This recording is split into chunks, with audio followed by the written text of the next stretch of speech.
You have definitely felt it before. That surge of excitement, that warm rush of pride that floods your chest when you finally tell someone what you're going to do. You sit your friend down, you look them in the eye, and you say it.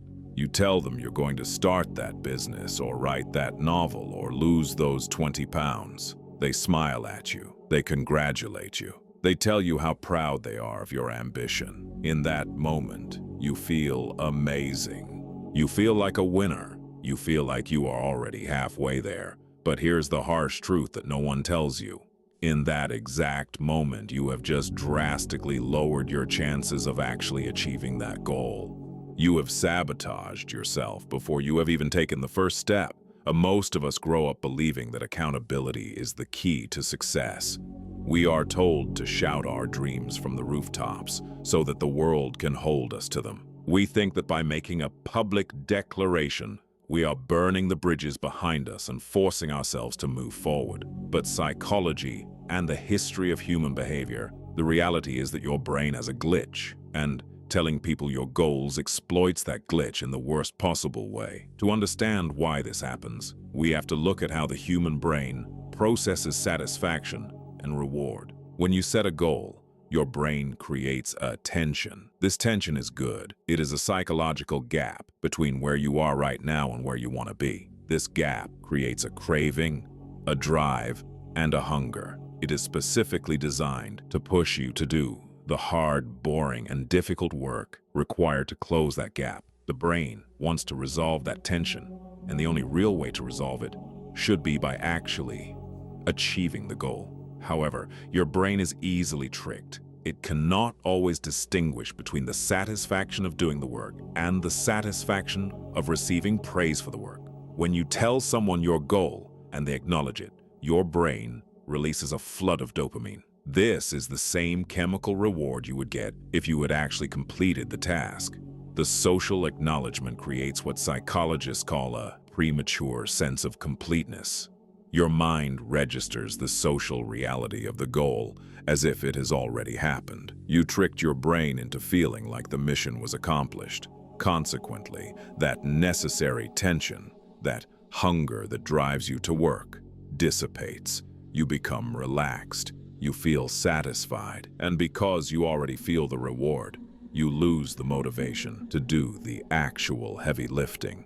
This isn't just a theory. It has been proven repeatedly in psychological studies for nearly a century. In the early 1900s, W. Vera Mahler found that if a person announced the solution to a problem, they were far less likely to actually carry out the actions to solve it. Decades later, Peter Gollwitzer, a professor at New York University, conducted a famous study in 2009 that shattered the myth of accountability. He took a group of students who wanted to become psychologists. He asked them to write down 2 specific activities they would do that week to move toward that goal. Half of the students handed their papers to the examiner, who read them and acknowledged them. The other half kept their papers completely private. The results were staggering. The students who kept their goals secret worked significantly harder and longer to achieve them. The students who announced their goals to the examiner quit sooner. When asked why, the students who announced their goals said they felt like they were already close enough to becoming psychologists.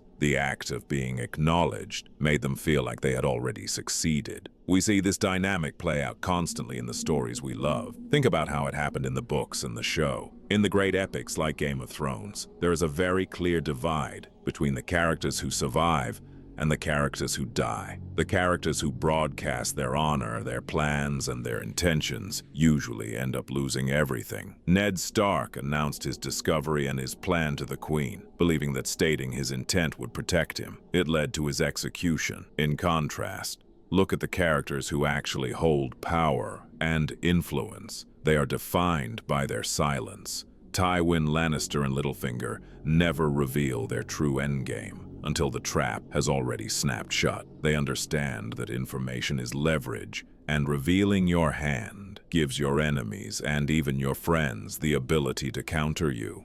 In the books and the show, the most dangerous players are the ones whose motives you cannot read. They operate in the shadows, moving pieces on the board while everyone else is busy making speeches. The narrative lesson is clear. Silence is a shield, and silence is a weapon. When you talk, you bleed power. When you stay silent, you accumulate it. There's another layer to this, one that is less about brain chemistry and more about the dark side of human nature. When you tell people your goals, you are not just battling your own dopamine, you are inviting the judgment and subtle sabotage of others. We like to think our friends and family want the best for us, and often they do. But human beings are competitive creatures. When you announce a massive, ambitious goal, you are implicitly challenging the status quo of the people around you. If you tell your drinking buddies that you are going to get sober and run a marathon, you are holding up a mirror to their own choices. Your ambition can make others feel insecure about their own lack of progress. Without even realizing it, they might start to say things to drag you back down. They might say, "Oh, just have one drink," or "You're working too hard, take a break." They aren't necessarily evil. They are just protecting their own egos. By keeping your goals to yourself, you protect your new identity from the skepticism and doubt of the world. You give your seed a chance to germinate in the dark without anyone stomping on it before it breaks the surface.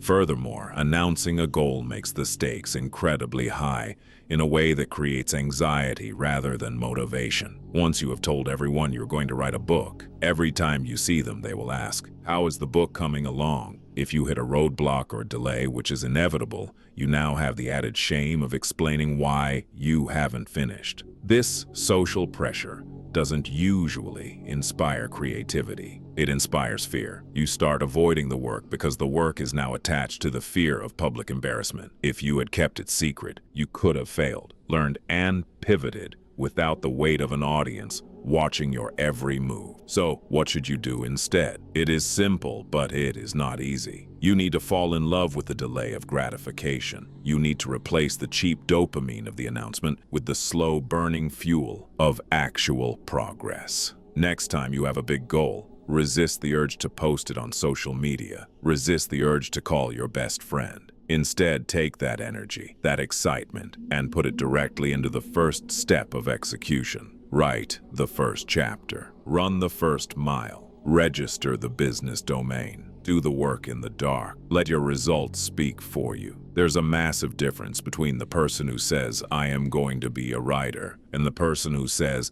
"I just finished my first manuscript." The first person is seeking attention. The second person commands respect. The only time you should ever speak about your goals is when it is absolutely necessary for the execution of that goal. This is not the same as chatting about your dreams.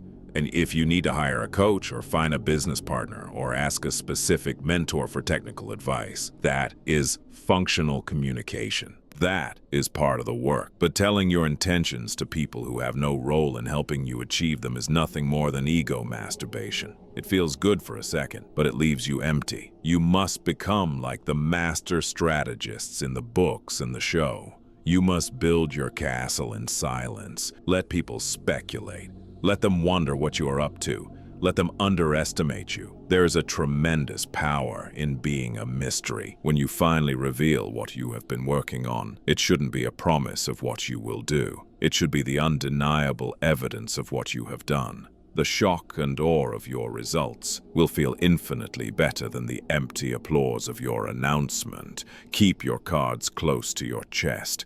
Protect your dream from the premature satisfaction that kills motivation. Protect it from the skepticism of others. Let the tension of the uncompleted goal drive you like a burning engine. I want you to try this for the next 30 days. Pick one major thing you want to achieve and tell absolutely no one, not a soul. Carry that secret with you and let the energy build up inside you until you have no choice but to pour it into the work. Now I have a question for you. Have you ever told someone a goal and then completely lost the motivation to do it? Or have you ever achieved something huge by keeping it a secret? I want to read your stories. Leave a comment down below and let's talk about the time silence paid off. If you found this video helpful, make sure you hit the subscribe button and share this with a friend who talks a little too much about their plans. Until next time, stay silent and get to work.